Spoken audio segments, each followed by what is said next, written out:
Hey everybody. I can't believe how perfectly I accidentally timed the end of that song. I did not do that on purpose. I mean, I knew it was going to be close. It was within the realm, but it ended like, it's like when you pull up somewhere and you've been listening to a song in the car and you pull up right where you're going and the song magically ends like right then. It just feels perfect. Anyway, welcome to everybody who's watching live and to anybody who will be watching later. Hey to my boy Gady's Toys. Nice to see you as always. Heads up for everybody else. Little partnership thing that me and Gady's Toys worked on will be debuting later this week. I think. Super excited for you guys to see what we worked on. It came out really top notch. Anyway, you should see this makeshift rig that I've got here in front of me to hold up my laptop and all of this stuff. It's really basically a pile of empty 3D printer boxes, and it looks super trashy, super low rent, but you're not going to see that part. You're just going to see the good stuff. Not that all of this looks super professional or anything, but you know, we make do. Anyway, as I've said recently in my past live stream and then in some Instagram posts and so on, I thought it would be cool to do a live stream from my workshop so that you guys can ask any questions that you might have. I get hit with questions all the time via direct message and email and wherever else about the materials that I use, the methods that I use to print, the equipment, just all of that stuff, what my workflow looks like. And some people want to know because they're 3D printers too, and they're just curious how I do things, and other people are just curious about how the whole process works. So thank you for joining me here in the workshop. Let's see, our pal Perry here. Psyched to see the Captain EO designs on Colts 3D. Yeah, me too. I'm glad I was able to get those out there. I'm trying, as I've said this before in a couple other live streams. Historically, I've always released the files for sale on Colts 3D at the same time that I put them up on Etsy for sale as prints. But there's some unscrupulous little donkeys, this one turd in particular, who seems to enjoy downloading my files and then printing them and selling copies, and that kind of cheats me out of money. So I'm trying to do a thing now where I do maybe a more strategic release of the files, and so it took me a minute to get these Captain EO figures out, and I'll do that with other figures other series that I've released that I've started selling prints of, but haven't yet put the files up. They'll be coming eventually. It just will take a hot minute. Yes, how the sausage is made live stream. Yeah, uh, not many sausages being made down here, but plastic. I guess I could 3D print a sausage, but yeah, this is how the sausage is made. This is how all the toys that I share online and sell come out of this room. Um, just to kick us off, I think what I'll probably do is show you around the workshop, talk about the different things that I use different pieces of equipment for, and just talk about my process and all of that. And I'll try and keep an eye on the comments here for any questions. If you have any questions as I go, just let me know. And if not, then I'll just keep on yammering. The camera work in this live stream is going to be a little janky because I'm just going to grab. I couldn't possibly set up cameras everywhere wirelessly everywhere that I would want to show, and so I'm just going to be grabbing this camera on the tripod and just kind of like moving it around depending on what we're talking about. So apologies to my video engineer father who may watch this in advance. I know it's going to be shaky. I'm sorry, but we're in a basement workshop. This is the best I could do. So to start us off, my process is all of the design work that I do on my computer or mostly on my iPad, which I happen to have right here, my iPad. I don't do that work in here. I do that work in my office, which is where I usually do my live streams from, where I have some of my collection and all that stuff and all my computer stuff and all my music gear, because I'm a musician too. It's all that is in there. And usually the process is I design in there or upstairs on the living room sofa or at the dining room table.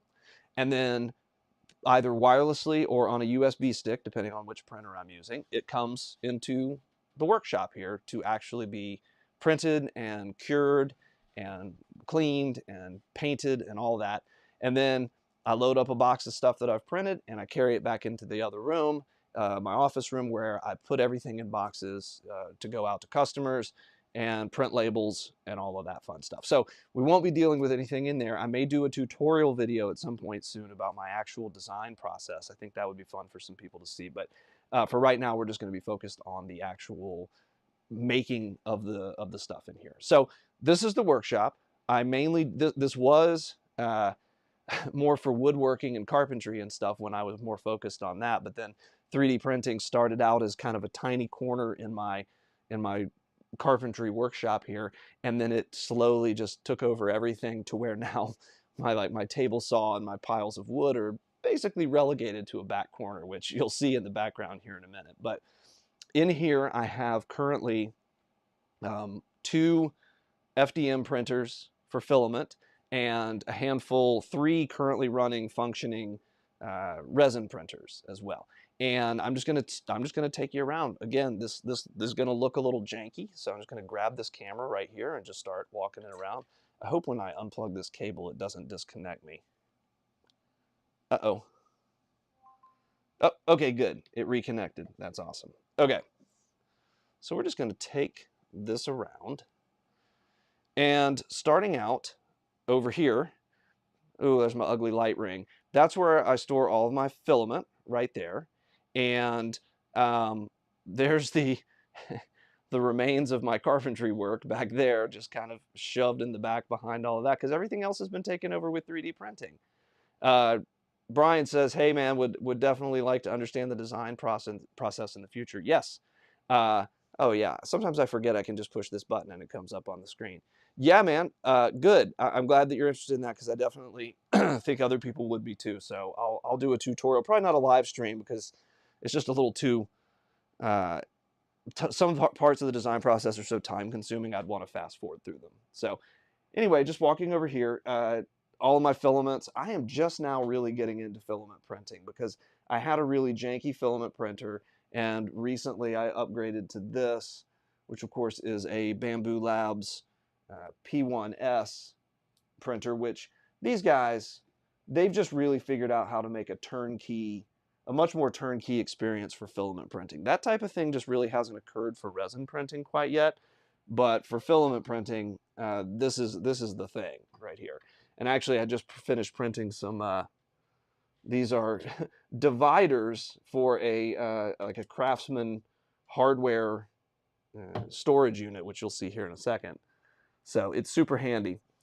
I'm going to put this back on the tripod here, I think, for a second, and move it to focus over here. So with regard to resin printing, most people I know who do a lot of resin printing either have a dedicated room where they have all their printers and the whole room is a safe zone. It's filtered. There's all sorts of ventilation going on, sucking it out of the room or the facility or whatever. Or they have like a grow tent, like a hydroponic, like for people who want to grow herbs in their house or whatever.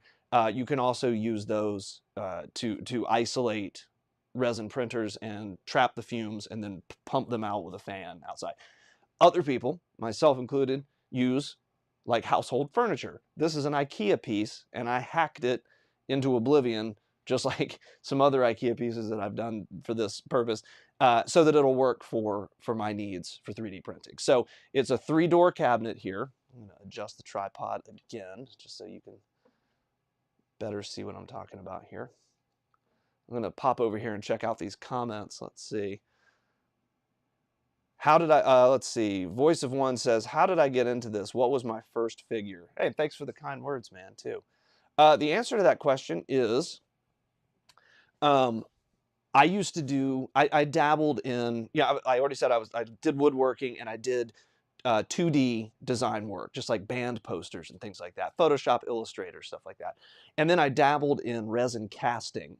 I was living in California a few years back, and I just got a wild hair to start doing some resin casting out in my garage. And I just couldn't cracked that nut, really. When I moved here to Atlanta, I kind of started trying to do it again.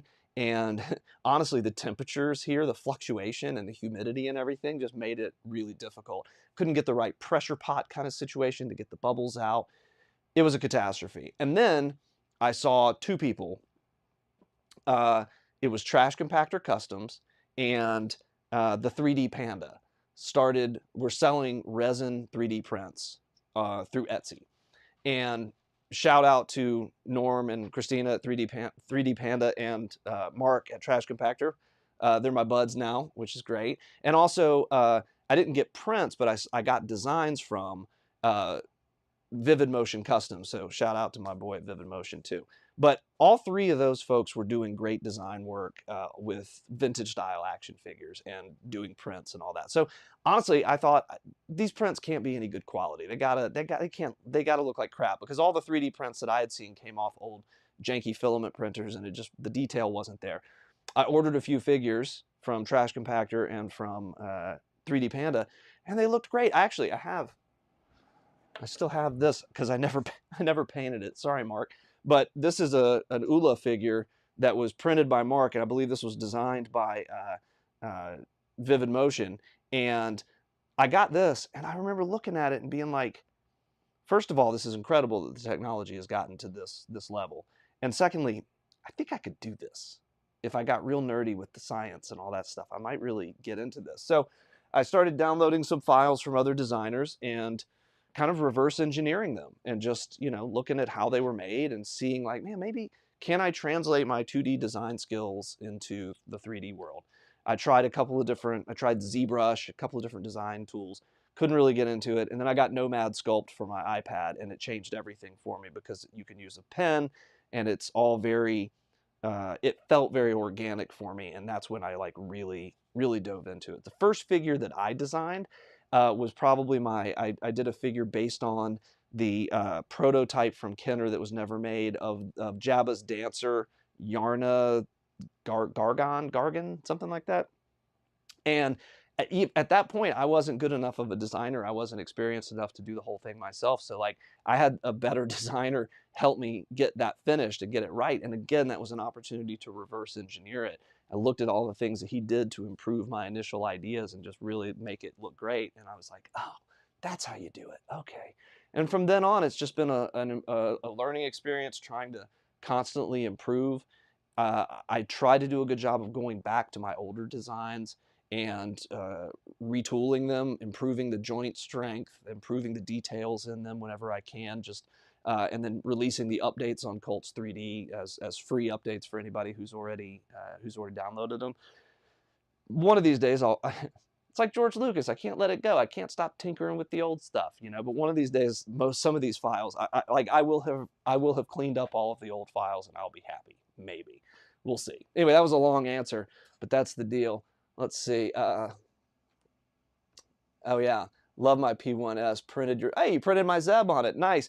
I don't see a lot of people printing my figures on filament printers, but if you're going to, using a Bamboo Lab printer is definitely the way to go. So glad that turned out okay. Let's see. Yeah, got a few figures. Yeah, fun work. Yeah, I'm not going to say friendly rivalry because there really is no rivalry, but Mark's a good dude. And honestly, when I see that he's designed something that is on my to-do list, I'm usually happy because A, he does good work, and B, I'm like, okay, that's one thing I can scratch off the list that I don't have to make now, because if another collector or customizer wants it, they can get it from him, because my to-do list is a freaking mile long. So anyway, keep hitting me with these questions, you guys. Let's take a look inside the cabinet, right? So it's a 3-door cabinet, and you'll notice probably, if you can see the detail here, it says NG and GL on all of this. And that means no gloves and gloves, because as most of you know, resin printing can be messy business. It is toxic if you don't want to breathe this stuff, and so you got to take safety precautions. Once you get in the groove and you get over the learning curve, then it's really not that big of a deal as long as you're responsible and careful about it. So I wouldn't recommend using a resin printer in a living space. This is my basement that is on the corner of the house, and it's well ventilated. There's a buffer zone between this and any other living space, and I'll show you the ventilation that I do here in a second just to add an extra layer of safety here. But the gloves and the no gloves here is designed so that when I'm working in here, I can have gloves on when I'm handling the nasty stuff, but I don't have to put gloves on when I'm not handling the nasty stuff, and I don't have to put them on, take them off, put them on, take them off over and over. It would impede my workflow a good bit to have to do that. So I keep things that are contaminated separate from things that are not contaminated. So right now I'm not wearing gloves, and so when I come to touch anything in here, I'm only going to touch the uncontaminated things, in this case, the no glove section of the cabinet. So in here, and again, I'll move the tripod if I need to, but I essentially have two Elegoo Saturn III 12K units in here, big printer beds. Right now I have, these are usually what I use for the regular everyday printing, normal colors like blacks and grays and whites and things like that. And so right now I have, this one has dark gray resin in it, and this one has black resin in it. You see these funny things right here. These are actually like plastic wall hanger hook things that I used double stick tape and stuck on there because I've seen too many people smudge up the outsides. These lids don't have handles on them usually, so they'll smudge up the outside and it'll get really nasty looking and gross. And so whenever I have my gloves on, because this is a contaminated thing in here, contaminated surface, I have my gloves on, then I can come in here and just grab those handles and lift it off without it bumping into anything, without making a mess. So that's why it looks a little silly. Not everybody puts hanger hooks on their 3D printer. But anyway, right here I have a thermometer that leads to a thermostat on the outside. I'll show you guys in just a second, because one of the things that I learned the hard way early on, and that a lot of people struggle with, is regulating the temperature and the humidity of your area where you're doing 3D printing.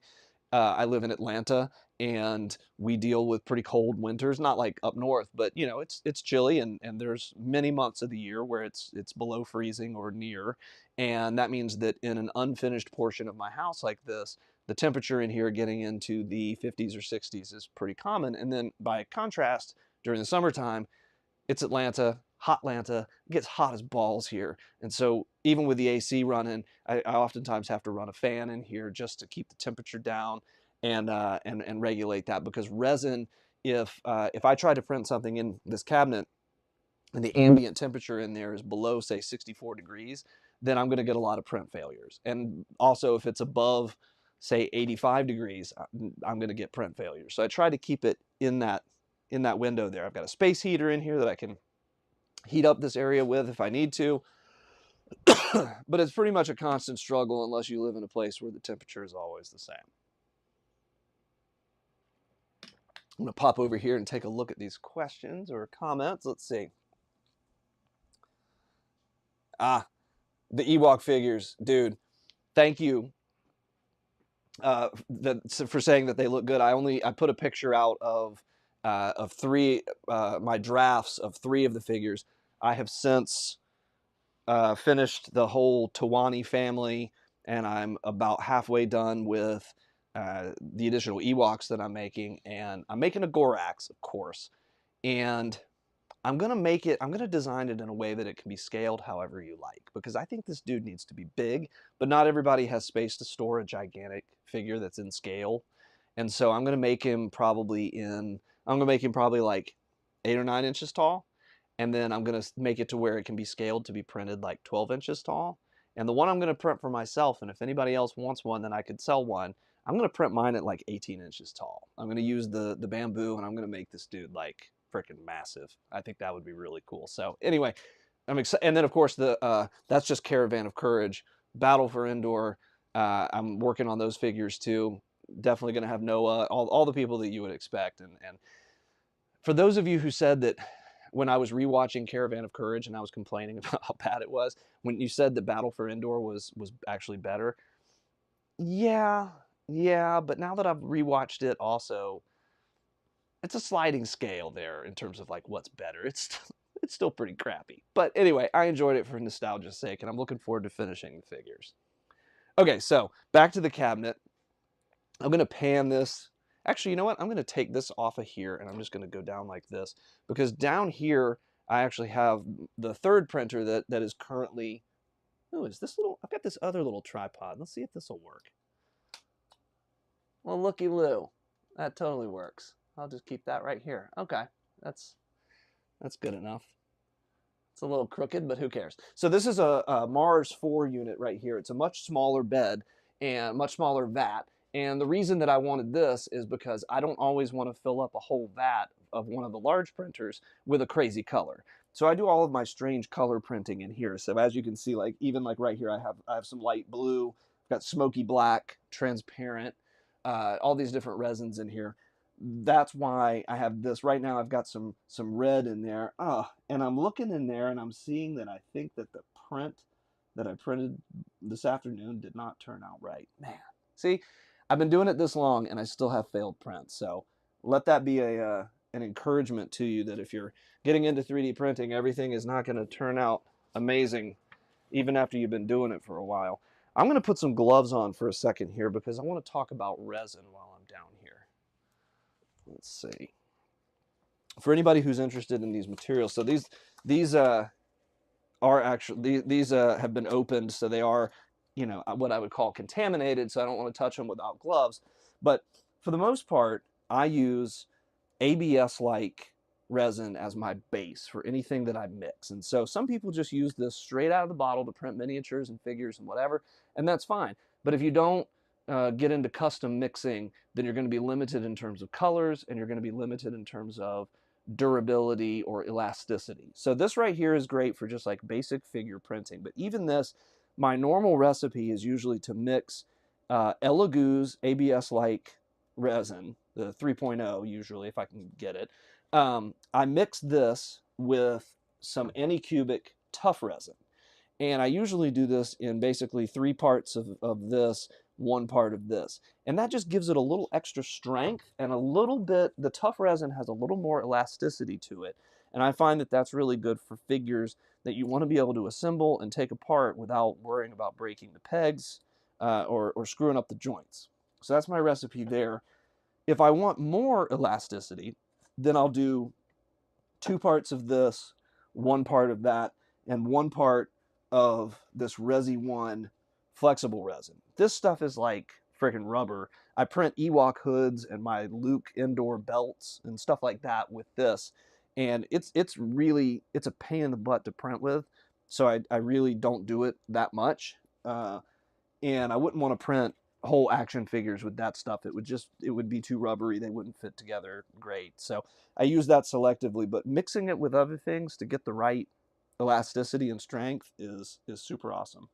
One other thing I want to mention is this stuff I've been using, Resi 1 Water Fairy. It's a water washable resin rather than using IPA, isopropyl alcohol, to clean it. But that's not why I bought this. What I bought this for is because they have some really funky colors in this series. This is a clear, what does it say? Flaming orange. And that is super awesome for doing some lightsabers, and it makes stuff look like lava. It's really cool, so I dig that stuff. This is where I keep all my resin because, like I said, these bottles are contaminated because they've been opened, and you get a little leakage there. And so I want the fumes from this to be vented out just like with everything else in my 3D printer cabinet. So let me take these gloves off because I do want to talk a little bit about ventilation in here. This live stream is probably super boring for anybody who is not interested in 3D printing and they're just like, show us the cool toys, man. I get it. But for the rest of you, hopefully it's somewhat entertaining. Okay, so in the top of the cabinet here, again, this is an IKEA hack, so I had to drill a 4-inch hole there, and then you can see on the top there, I basically have ductwork that I ran up there. There's a hole on the other side of the cabinet too to suck air out of this third side, which we'll look at in a second. And then I have an inline fan up there that I can regulate the amount of air that flows out of that thing based on what I'm doing in here. It's pretty much always running at a low speed, and then whenever I'm actually printing something, or I'm curing something or washing something, then I crank that thing up. It's like 205 cubic feet per minute or something. So it really sucks the fumes out. And I cut a hole in the side of the house, and it goes out there. So apologies to my wife for cutting another hole in the side of the house, but it's worth it, trust me. Anyway, so I'm going to go ahead and close this up. And the other side here is, again, touching where it says, only touching where it says no gloves. I'll lower this thing and bring it back over here a little bit. You guys are getting way too close of a look at my bald head here. Sorry about that. Okay, no gloves. Okay, in here is where I do all of my washing and curing. So here just an average process would be, let me take this off again. Average process would be, I pull something off the printer in there, and I pull the print bed in here and scrape the stuff that I just printed off. I scrape it right there, wearing gloves, using that scraper. And then I put all the pieces, I remove the supports, and I put all the pieces into a pre-wash in one of these containers, which a pre-wash is basically old, used IPA that I've strained out to reclaim, and I've cured the uncured resin in it so that I can reuse it. Most dudes who do 3D printing do this in some capacity, and then once this is used up, which this one right here is looking pretty dirty, it's going to go soon, then I put it out in a tray out in the sun and let it evaporate, and the remaining uncured resin cures into a solid or viscous blob, and then I dispose of that, because once it's cured, it can go in the trash. If it's still uncured and gross, you don't want to put it in the trash. You'd have to take it to like a recycling place for toxic chemicals. So you got to be smart about it. So yeah, so I pull it off there, or I scrape it off there and put it in the pre-wash. After the pre-wash, I bring it down here and I dump it in this bucket right here. And this bucket this is a wash and cure station from Anycubic. And I put the pieces in there and run it for a few minutes, because the motion and the friction really gets in the nooks and crannies and helps get the pieces clean. Once it's done in there, then I lift the basket out in there, and I have to bring it all the way back up here, and I put it to dry up here on this silicone mat with paper towels. I use these salad tongs to pick up all the pieces and all of that stuff. And then once it's done drying up there, usually takes like, you know, an hour. I want it to be thoroughly dry. Then I put it all the way back down here to cure it. And down here, you can buy a curing machine, or you can use the curing function of this. But I wanted to be able to do a whole lot at a time, so I kind of built my own down here. And it's essentially just tinfoil, a powerful UV lamp that I bought off Amazon for like maybe 20 bucks. And then I bought this clear tray at Target in their closet organization section. And then I 3D printed some clear feet for it to lift it off the ground by about ½ inch. And then when I put stuff in there, I have a little timer here. I hit 15 minutes, whatever, and it turns on. And then I shut the cabinet, and they cook. You may be wondering why I go up, down, so many times. It's mainly because I needed something at shoulder level and then below me to deal with all of the liquid. I did not want this nasty liquid above my arms, like above my neck, where I could spill it onto myself. And then down there, I wanted to cure things on the bottom level, because that light is bright and will burn your eyeballs out.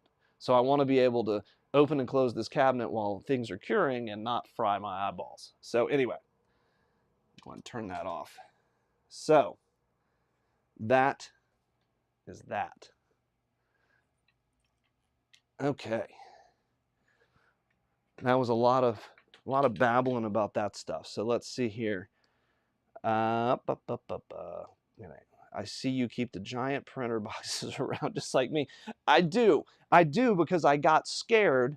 I got scared off of getting rid of them by, there's this message on one of these.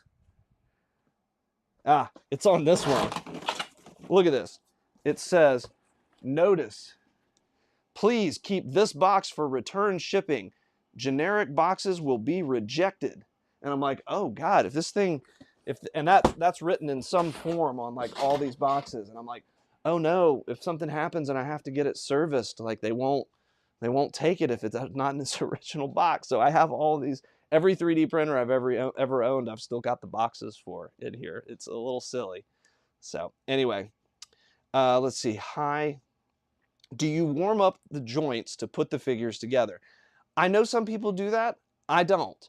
And the reason I don't is because I don't really have to. And I think that's because of the combination of resins that I use that kind of give that flexibility. So got one right here. So just like this is a Rebel Trooper figure of mine. And it's the way that the resin is such that the pegs, they just fit in there for the most part, and I don't really have to worry that I'm gonna break them unless I've totally missized the joints. And sometimes when I do a test print, I will make the holes the wrong size, wrong diameter, in which case I just use my favorite tool of all time, the Dremel, and just buzz it out in there a little bit and make it fit. And then when I print the next one, I adjust the hole size to make sure that it fits. But I don't really, I haven't had a need to warm them. I know some people do. All right, let's see what we got here. You have the same cabinet in your closet. Yeah, I was looking for things that were a little bit more industrial, and then I was at IKEA one day with the family, and I saw this thing, and I'm like, why would I spend $1 zillion? I can just hack this thing. This would be fine. Yeah, sure, it's made for clothes, but who cares? Let's see. Really informative to see how a mad scientist makes action figures. Yeah, man, I feel like a mad scientist down here. My wife thinks I'm insane. My neighbors think I'm crazy because I'll come outside with my gloves on and I'll open containers of uncured, leftover stuff to like put it in the sun, and then after it cures, I scrape it and I put it in a garbage bag. They probably think I'm making meth down here because of all the weird lights and sounds and whatever that come out of this room. But yeah, total mad scientist. How long would this take? Not sure what you're asking. Which part of this, like the whole process here, or curing, or just clarify that question. I'm happy to answer it. This is a fantastic question here. Do I need to wear a mask or be afraid of dust when I sand a cured figure? So let's go back to this guy. This is a cured figure that I printed and cleaned and cured and all that. And when you take pieces, let's see if I have, yeah, here's a part. When it comes off the printer and it's cleaned and it's cured, it's going to look like this. There's not any dust or anything like that. It's also not completely in focus, but it's totally out of focus, but I'll move my big fat bald head and maybe that'll do it. Anyway, forget it. It's point is, it's super, maybe this will work. I've seen people, yeah, there we go, that'll work. There's no dust, right? It's just gray resin. But then when you start putting in joint holes, then you'll see some white dust. Again, put my dang hand up here. You'll see this white dust. That's perfectly normal. That resin is cured resin. If cured properly, like I do it, then that is cured resin, and it's safe to touch and handle and everything. But like any particulate matter that is not, completely natural, you don't want to breathe a whole lot of it. So my general rule of thumb is if I'm assembling figures like that, there's not a lot of it. It's not going to be airborne. It just might get on my hands. And then I just wash my hands before I touch my face or anything like that. If I'm going to be sanding a lot, like if I have a piece that I really need to do a lot of customizing to before I can fit it together, then yeah, I put on a mask. I don't usually put on my ventilator mask, this thing right here. But I do put on like an N95 mask. But again, that's only if I'm like really sanding and it's getting in the air. So yeah, just be reasonable about it, and I think you'll be fine. Let's see here. I really love this setup. Possible solution. Yeah. No, this is, the thing here is that like, it's not a one size fits all thing. Everybody based on their space and their finances and whatever. Some people can buy like super fancy ready-made gear, and some people will build like a shed in their backyard that's climate controlled and do it all back there. And then some people kind of hack things together like I do. I've seen people do it completely irresponsibly in their kitchen. They've got a 3D printer on their kitchen counter It's disgusting. You don't want to do that kind of stuff. Just the possibility for contaminate. It's gross. But you can, if you have a garage, you have a basement, you have a shed, whatever, as long as you can regulate the temperature and the humidity, then you can get creative with it and make it work and make it safe. So everybody's going to be a little different. Hey, it's Jay. Hey, everybody. Nice to see you. Let's see. Okay. Okay. So the clarifying question here, time from printing of a Star Wars figure to completion. So what I'll usually do, I hope this answers your question, because I get a ton of orders. These printers are always going, except for like right now, because I didn't want them running while I was in here, like opening and closing the cabinet and stuff. But what I'll do is I'll fill those trays. I'll fill the, I'm losing my mind here. I can't remember the name. It's not a tray, the printer bed. I will fill that bed with as many figure parts as I can fit on there. I have a tutorial video on my YouTube channel of how I arrange and orient the pieces of an action figure in a slicer to prepare it for 3D printing. And so if you're curious about that process, you can check there. But what I'll do is I will fit as many figures worth of pieces as I can on the bed at one time.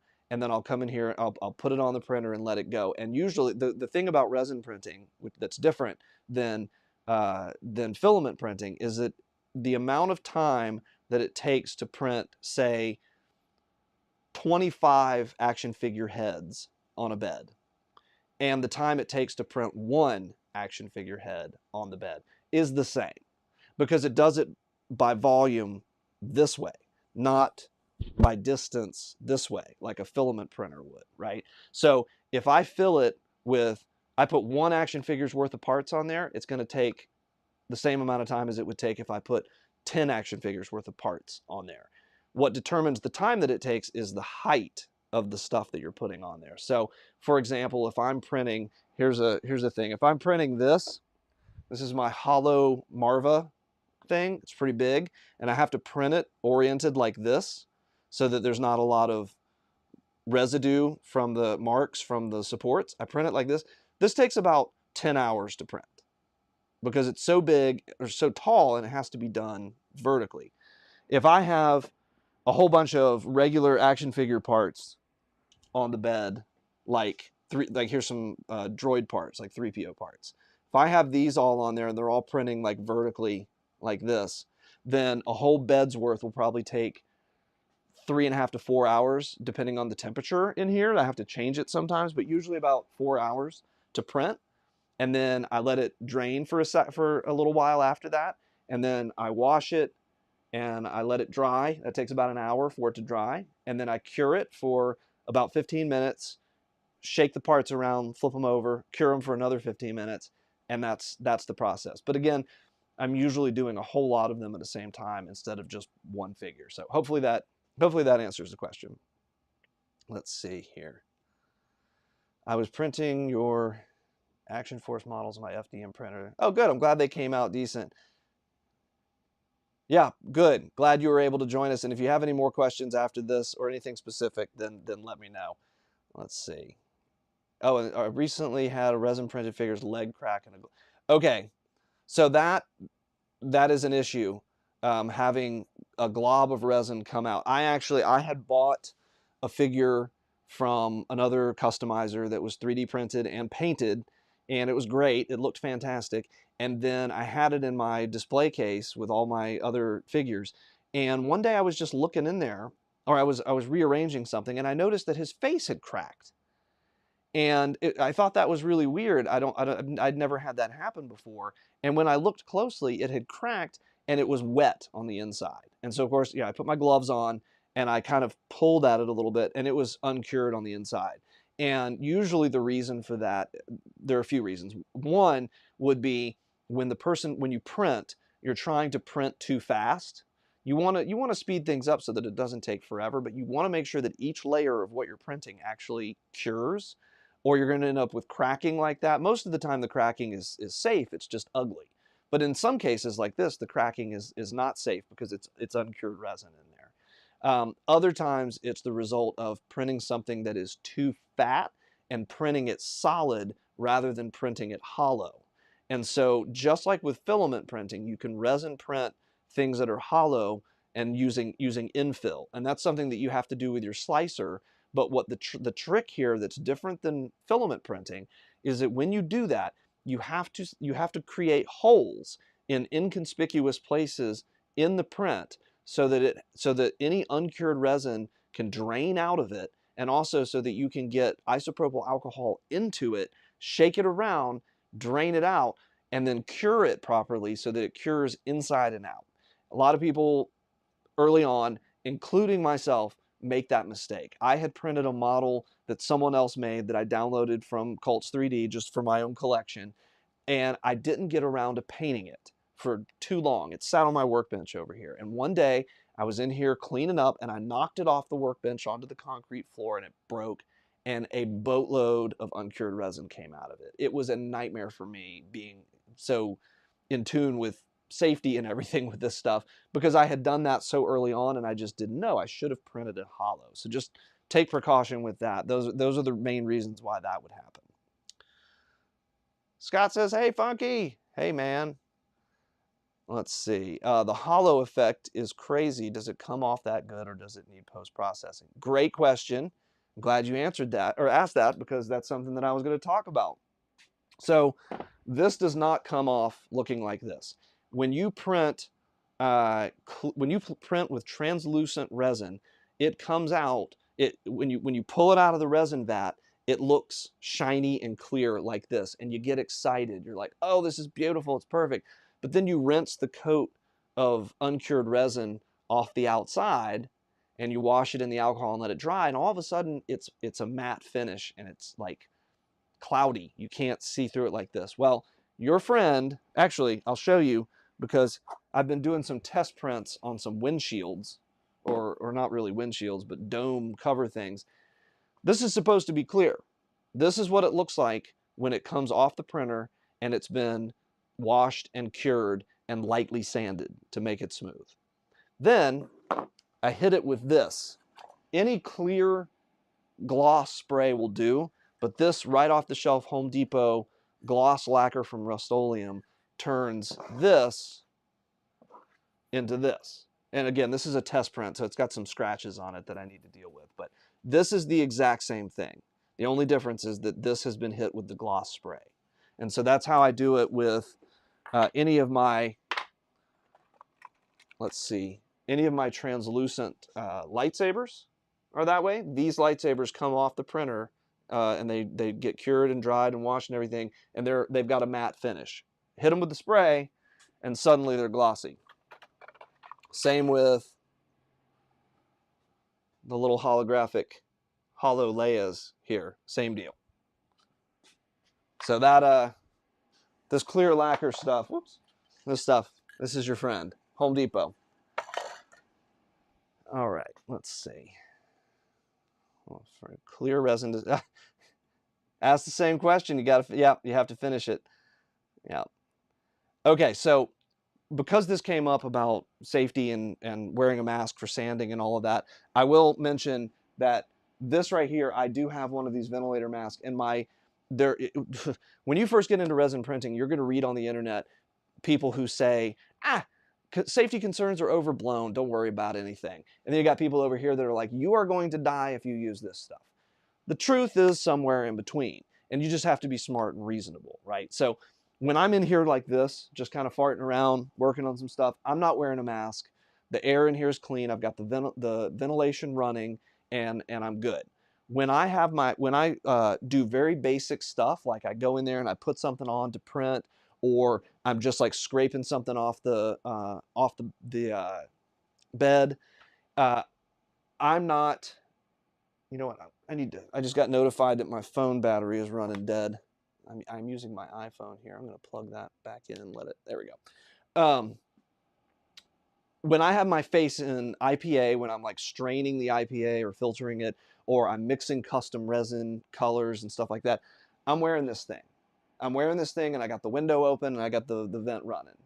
When I'm just in there like doing basic things like putting something on to print or scraping something off, I'm wearing my glasses. It's important to protect your eyes too. So if you don't normally wear glasses, just wear some of those, like, you know, landscaping things you'd wear when you're like mowing the lawn or doing woodworking or whatever, so that you don't want resin or IPA splashing in your But this thing is important to have when you're doing anything for more than just a couple of seconds, or when you really have your face in something nasty. This right here is also one of my best friends. This is an air quality meter that I got off Amazon. Cost about $40 maybe, I think. I always have this thing handy. I don't always have it on, but whenever I'm working with the resin and I'm working with the alcohol, then I just put this like where my face is roughly. So if I'm working right here with some stuff, then this thing is sitting right here.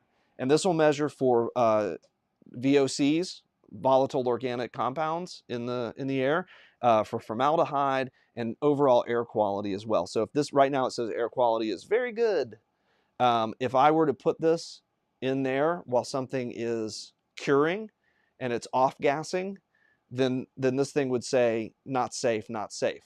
I turn up that fan to ventilate, and it's amazing how fast the air quality improves just having that thing on. Ooh, my battery's running dead on this thing. There we go. So this is very valuable to have. Let's see. Lightsabers were exactly what I was thinking. Yep, that's the best way to do it. It's funny, I've been selling translucent lightsabers for a while now of all these different colors, and I finally just now started doing let's see here, doing actual solid colors. So I have like blue solid, I have yellow, red, purple, orange, I think. I don't know. Anyway, so I'll be selling those soon. But yeah, it looks, spraying on the translucent, it looks great for lightsabers. It's super cool. Okay, so let's take a little tour over here, if I still have everybody's attention. Thank you so much for participating and asking questions and stuff. I'm glad that some folks find this informative. Over here is where, this is where I pull things that have been cured out, and if you order a figure from me, there's like a 95% chance that the parts have been put right here, and then I assemble them and I put them in the bags, and then I carry them into the other room to get ready for shipping. That's where I generally assemble everything. And then over here, you know what, I'll just bring this whole thing over here. And I tidied my workbench a little bit in anticipation of this live stream. It's usually even more disgusting than this. But so yeah, feel free to make fun of me for that. But this is where I keep all of my accessories that I've printed. Got some R2 domes in here and a bunch of Boschek helmets and more blasters than you could shake a stick at. I actually just got this today, and because I ran out of space in this and I needed some more room. Funny thing about these, they don't come with the dividers in there. So fortunately, I got a 3D printer. So I just printed my own in a weird color just for the heck of it. But anyway, that's where I keep my accessories. I have some trash compactor figures here that I'm painting for myself. I bought these from him like a year and a half ago, and I'm just now getting around to painting them. These Imperial Dignitary figures are awesome. They're really cool. I can't believe it's taken me this long. It's embarrassing. Where did that come from? I'll just put it right there. Anyway. So yeah, so this is where I do I assemble stuff, and then I bring it over here to paint it. And then this, let's see, let's take a look at the paints here. So most of the paints that I use are these model colors from Vallejo, depending on where you're from and how you want to pronounce it. But these are matte acrylic paints. These are awesome, available at your local hobby store. And I also use Tamiya paints, usually the flat paints there as well. Occasionally, when there's a color that I really just can't get anywhere, then I'll end up buying some of the janky, really cheap craft store paints. Some people swear by these and get great results. I find it to be a little globby, and I'd rather have the model paints. But hey, you know, whatever works for you. This is an absolutely embarrassing amount of my own figure designs that I have not painted. I mean, it's stupid. Like, how many of these are all, for the most part anyway, these are all my designs that I make. Like, here's all my Blade Runner figures. Like, I make these things and I sell them, and I see these amazing pictures of people paint online of people who have painted them, and then I get jealous because I'm like, I don't even have I don't even have those painted for me.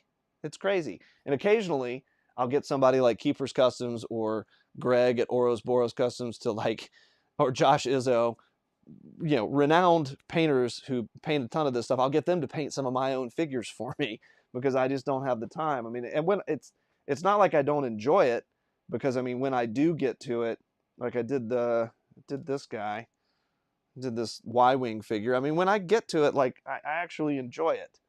But all you guys keep me so busy, you know, printing stuff to sell. I don't have time. It's a good problem to have. I'm not complaining. Let's see. We got some more questions here. Let's see. Oh, good. I'm glad it's helpful. I appreciate that. Let's see. Is that solid color resin or filament lightsabers? That's resin. That's resin. I actually, it's funny, I have a lot of the same colors in resin and filament, but you can custom mix your own resin colors, which is great, or there's an increasingly large number of different colors available. So I custom mix a red that's a non-translucent red, for example, but there's actually some new like light blue. That's an off-the-shelf light blue from, who was that from? It's a Anycubic. Anycubic ABS-like light blue, just right off the shelf, which was super awesome to be able to use that. If you want to mix your own resin colors and you're uninitiated, not familiar with how to do that, then let me show you this. Alcohol inks are the way to go for most people. Some people use a powder that you can dissolve in it. I use alcohol inks, and really what you do, it's these little things, and you just squirt drops in there of this ink into the resin and just shake it up, stir it up real good, and you've got different colors. The only thing to note is you got to get your proportions right, because if you dilute the viscosity, I sound like a scientist, this is ridiculous. If you dilute the resin to a point that the viscosity is less than it would normally be by a substantial margin by putting too much alcohol ink in it, then you're going to need to change the settings in your slicer, or you're going to get failed prints. You're going to have to increase the exposure time, for example, up to probably about 6 seconds per layer, which will greatly increase the amount of time it takes to print something, but that's just what you got to do if you really put a lot of this stuff in. So my recommendation is to use this stuff sparingly, and just kind of experiment and see what works for you. Let's see. Oh, the Army of Shadow Ewoks. That does. The Ewoks are another funny thing, because I do have an army of murder bears back there, and it's only going to get bigger because I'm designing new Ewoks.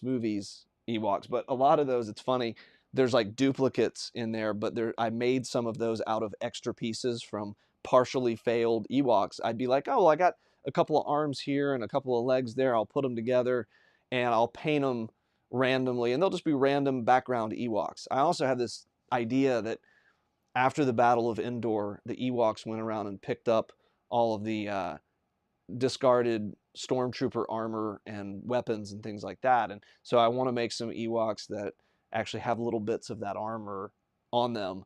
I think that would be fun to make, kind of like, you know, Ewok marauders or something. So anyway, yeah, a lot of murder bears in the house. Let's see. Do you mix Vallejo and Tamiya together? Yes, you can mix them together. I don't do that often because usually I've got such a variety of paint colors that I don't have to do a lot of mixing like that. But one example is, if there are some things where I just need to do a little touch up on something, and I don't want to get the squirt bottle and squirt a little, I end up wasting a decent amount of paint doing that for just a teeny little touch up. In that scenario, I want to be able to just dip a fine tip brush into a bottle, get exactly what I need, paint it, and then put the lid back on it and put it away. So usually for the main primary colors, I keep some of each here. And so a good example is the flat black. I like having the bottle, and I also like having this right here, because when I want to mix something with a little extra black, I want to be able to go squirt, squirt, squirt with this, but also want to be able to dip a brush into here. So usually what I do is when this starts to get low and I've got extra of this, I'll just squirt some of this in here, shake it up. They mix just fine. So the answer is yes, you can mix them, but there's oftentimes not a lot of need to, I guess. Okay, let's see. What's with the revolver? That's a good question. I assume, yeah, this is, it's cap gun. It's an old cap gun. And the things that are on my workbench over here, just out of sight, it's like all the stuff I'm working on. And then it's a bunch of stuff that my son wants me to repair for him. So this is an example of that. I don't know how I'm going to repair this because I'm not a welder. So it might just not happen. But, you know, we also have some transformers that are missing their wings and things like that, all piled up over here. Everything that gets broken gets put in Dad's workshop, you know. Let's see. Have I tried printing any vehicles? Yes, I have. I haven't designed vehicles myself, mainly because there are people out there who do such a great job at it already. My favorite is my boy Charvies, who he just has on Cults 3D, and he has a Patreon, just has a backlog of so many amazing play sets and vehicles. So I usually just use his. So actually, here's an example. This is what I've been printing those test windshields for, is this speeder. He designed this, has a little stand and everything. And I printed this in 3 different parts, 3 different pieces with the bamboo filament printer. I love this thing. I can't wait to get it painted and get that windshield done. Again, he's your guy for vehicles like this. Like he designed this one. And I just printed that, and I painted it with white, but I haven't painted the details yet. But oops, I guess I should put that in the camera. He just does such fantastic work. I'm not going to try to dabble in that space. That being said, play sets and monsters and creatures and stuff, sure. I'm actually building some add-on parts to the Ewok village that I think you guys are going to like, since I'm in Ewok mode. So many people have lost parts to original Kenner Ewok Village playsets, and they're actually still pretty cheap to get. And so I thought it would be fun to create some add-on pieces that basically double the size of the playset, and everything will fit color-wise and style-wise. It'll fit with it. So it's not a vehicle, but it's a playset. I am branching out beyond just doing figures into stuff like that. So keep your eye out for that. Hope it looks good. Let's see. Yep, this is definitely a crash course. I'm not going into a ton of stupid detail. There are so many good tutorial videos on YouTube that I learned from, and there's that you could just go down rabbit holes learning about any specific part of the printing process that you want to learn, and these people do a much better job than I would at that. Any videos that I make, like this workshop tour that we're doing right now, Q&A, and any tutorials that I do are going to be more focused on here's how specifically to print vintage style action figure parts, because there aren't a lot of those types of videos. So if you're learning how to 3D print action figures and you're learning how to orient prints on a print bed and support them and all that, you kind of got to wing it using other things as examples until you find out what works for you. So I'm kind of starting to try to fill that space a little bit so that people have that resource that I didn't have. So anyway, let's see. Just looking up Charlie's cat. Yeah, man, his big play sets. I mean, the home, like he does. I don't have the space in my display case to print half of his stuff. The big dioramas that he does, just incredible, just really, really cool. I've done a lot of the smaller stuff. Like I actually have this, you know, the whatever this thing is called, and you know, I printed this in translucent so that I can put a light under it and make it glow. And the best part is that when he designs these things, he makes them like super print friendly. So like this was printed in one piece on my bamboo, and it came out great. And then I printed this in one piece on the bamboo separately. And he gives PDF files that you can print on clear paper, clear sticker paper of any of the graphics and everything. So I don't need to paint that. I don't need to design it. He's already done it. I've just got to print it and glue it on there. It's super awesome. I'll put a little LED light under it. It's really great work. He really does good stuff. Let's see. Awesome. Thank you. Glad you've liked it. Love the Beetlejuice figures. Thank you. Those were a passion project. Those were a lot of fun. So let's see here. I've been babbling for an hour and 5 minutes, roughly, or actually an hour if you don't count the intro. I'm trying to think while I'm in here if there's anything else I haven't shared that would actually be relevant. I think I've pretty much covered it all, except for the one more embarrassing thing, that these trays are also full of my own figures that I haven't printed or I haven't painted. So it's not even just over there. It's also that. That's ridiculous. Jeez. Okay, I'm taking a look over here. Is there anything I've forgotten over here? I mentioned the ventilation, the air. I've got an air filter going, all the surfaces. Yeah, I think I've pretty much covered it. So, hey, I appreciate you coming to my live stream here. The only thing I'll say outside of just workshop tour stuff is, isn't it weird sometimes being doing things like collecting toys and painting toys and printing toys and all that stuff? Like the world is such a mess that it's like my escape to come into my workshop and do this stuff. It's my escape to go online and talk about toys and all of that. And it feels weird sometimes because everything is such a mess out there that, like, I don't even want to think about it. I don't even want to look at it. And I want to be able to just like disappear into here. So I appreciate you guys being here to entertain me and have this conversation while everything is nuts. Anyway, let's see. Brian says, what's next after the Ewoks? Big Lebowski? I would love to do some Big Lebowski figures. I really would. I also really kind of want to do some Righteous Gemstones figures, just because I think it'd be really fun to do a Danny McBride figure. And, well, honestly, that whole family, that'd be a lot of fun. But right after the Ewoks, I have a few weird one-off things that I want to do, like Toast of London, Stephen Toast. That's a British show. It's a deep cut. A lot of people don't even know about it, but it's Matt Berry. If you know Matt Berry, he's hilarious. I want to make those figures. I want to do some Never-Ending Story figures. I think that'd be great. Somebody on Cults 3D has a fantastic Rock Biter figure that I downloaded. I haven't printed it yet because I want to print it huge. But it's just surprising to me that there's not a whole series of figures from Never-Ending Story. So I'd like to do that. Let's see. There was something else that I actually, you know what I'm going to do?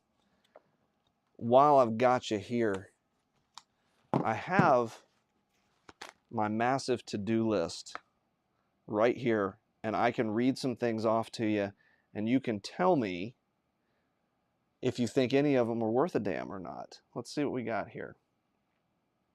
Pull up the old project tracker.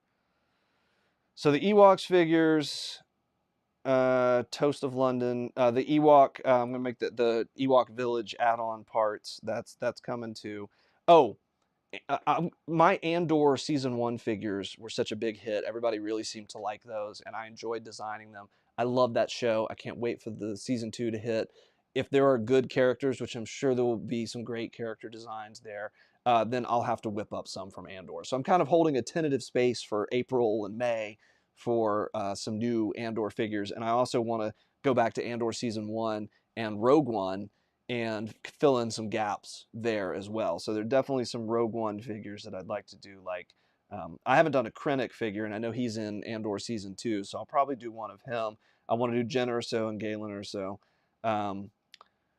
I have a bunch of just really random stuff on here. I loved Mr. Show with Bob Odenkirk and David Cross. I might make some Mr. Show action figures. Never-Ending Story. UHF.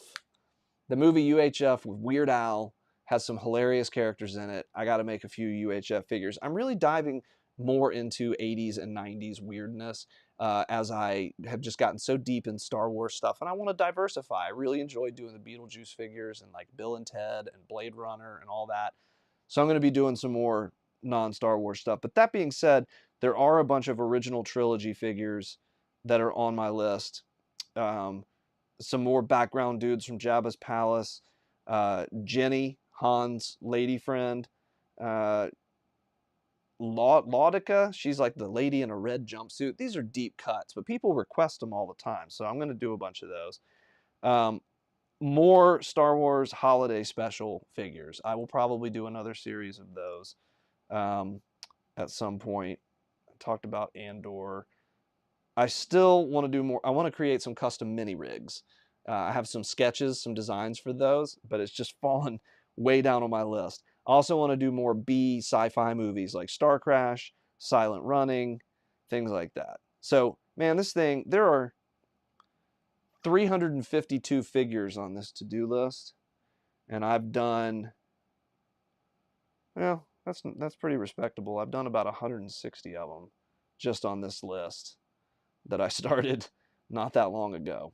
Anyway, it's insane, you guys.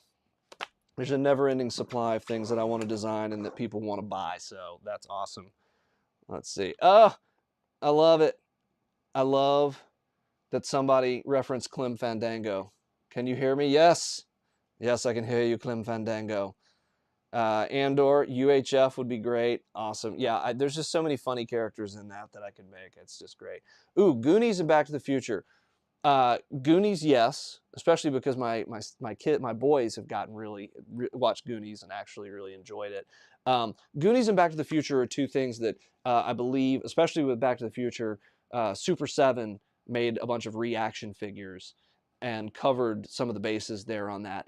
And one of the things that I try to do as an independent designer that doesn't have license to any of this IP, one of the things that I try to do is just like not step on the toes of companies who are making retro or vintage style figures now. So you're not going to see me make a lot of figures that Super 7 has already made. Like I was going to make some Spinal Tap figures, and then they made those and put them out, and they look cool. So I'm not going to make them anymore. I would fill in gaps in sets. Like I would add characters that they didn't make so that people could buy the real ones from Super 7 and then add mine. So yeah, so like Goonies and Back to the Future are a little dicey in that regard. Oh, Krull. Okay. Why am I drawing a blank on his name right now? But there's another customizer who designed Krull figures, printed them, fully painted them, and put them on beautiful card backs and sold them. And he did a limited run, and they were gorgeous. He's on Instagram. My pal Josh Izzo bought some of them, but I didn't get in on it. I missed it. And I actually just messaged him the other day, and I was like, hey, man, multiple people have asked me to make Krull figures, and I want Krull figures for my collection too. I don't want to step on your toes. Are you going to be making more? And he said, yes, he's definitely going to make some more. It's just a matter of time. So as long as he's making them and they look so good, that's checking that box for me. But if he stopped making them or didn't want to do it anymore, then I'd probably have to step in and do it, because I would love to. More Jabba's Palace. Yep. Some specific requests from people are on that list. And let's see. It would be cool if you could slip Jenny in with Andor figures. It's a one-off unless she's a deep. Yeah, I have what I would call one of the like, I have like subfolders in that list, and so I have subfolders for like Jabba's Palace deep cuts, then like Cantina deep cuts, and I checked off most of the Cantina deep cuts and have put those out, but there's still some missing. Jabba's Palace, I'm down to the deep cut, so I would probably do like deep cuts from each of those in a small batch. So it'd be like 3 or 4 figures, deep cuts from the Cantina, just bang those out, and then 3 or 4 Jabba's dudes also. Ooh, Little Shop of Horrors. That's an interesting idea. I had not thought of that. I haven't seen that movie in so long, but I loved it. I mean, Rick Moranis is awesome. Oh, I know one thing. Rick Moranis, this reminded me.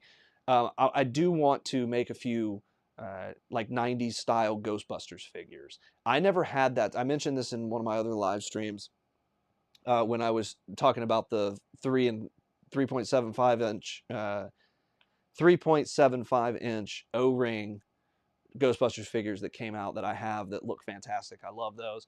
But I was talking about how because when the Ghostbusters figures all came out, I was just a little too old, and so I never got any of those. And I kind of started going back and taking a look at that line and just seeing what all they put out and how crazy it was, how many different variations. And there are definitely some figures that they should have made that they didn't, that I would love to make.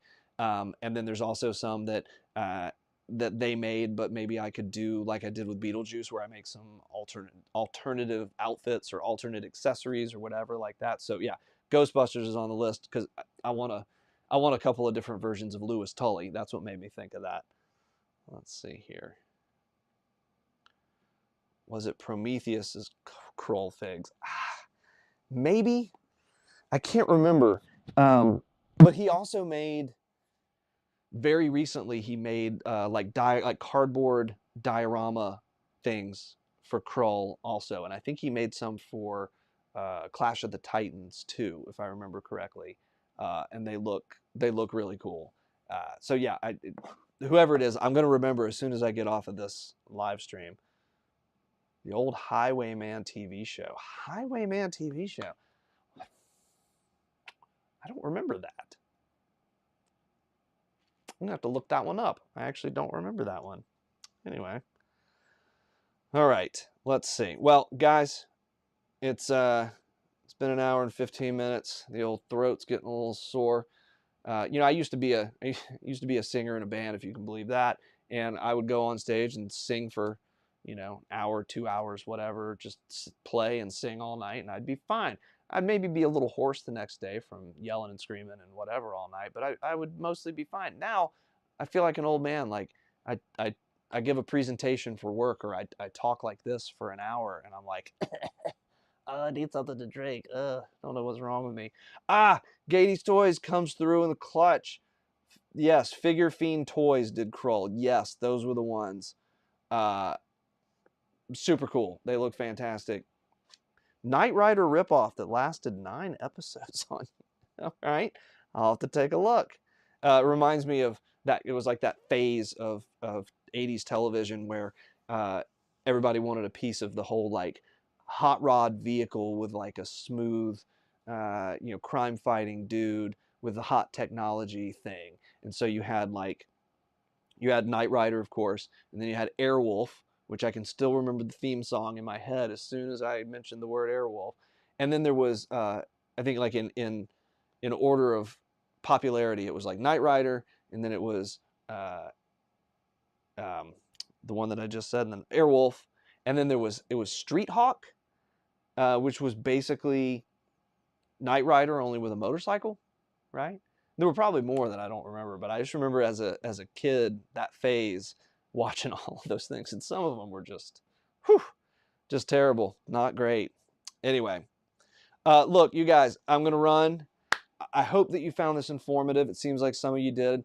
Of course, it's gonna live on my YouTube channel to go back to anytime. So those of you who were asking questions and were curious about some of these things can go back. Also, my DMs are always open, and you can always email me with questions about any of the stuff that we've talked about in here. I'm always willing to talk shop and geek out about this stuff. So anyway, hope you found it helpful. Drop me a note if there's you know, something else that I could walk people through. I'm gonna do the sculpting tutorial at some point. If there's anything else you'd like to see, then yeah, just let me know. And I like doing live streams, so I'm going to do more. They won't always be in here. Maybe the next one I do, I'll be ready to show off my Ewoks movies figures. That would be fun. I would like to do that.